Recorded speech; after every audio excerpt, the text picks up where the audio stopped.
അല്ല, എന്റെ ആട് പള്ളയിൽ തെറ്റി കിടക്കുന്നുണ്ടാവും. ഞാൻ വേഗം പോട്ടെ.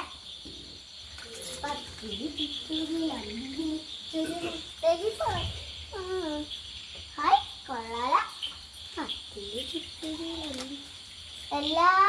എല്ലാരും ഉണ്ടല്ലോ. എന്താ നിങ്ങൾ എവിടാ? നിങ്ങൾ എന്റെ ആടിന് കഞ്ഞിവെള്ളം കൊടുത്താ? വേണം. ഈ പെരയിലെ പുസ്തകം കടലാസും ഒക്കെ തിന്ന് തീർത്തു. ഈ പെരയിലാണെങ്കിൽ 100 കൂട്ടം പണിയാ. അപ്പഴാ എൻ്റെ ഒരു ആട്. എല്ലാം എന്റെ അവിടെ നിന്ന് പെറ്റോട്ടെ. അന്നേരം അറിയാം എല്ലാരും എന്റെ പുറകെ വരുന്നത്. എൻ്റെ ആട് പെറുമ്പോ എൻ്റെ സുബൈദാനെ മറക്കല്ലേ പാത്തുമ്മ. ഇത്തിരി പാല് കൊടുക്കണേ.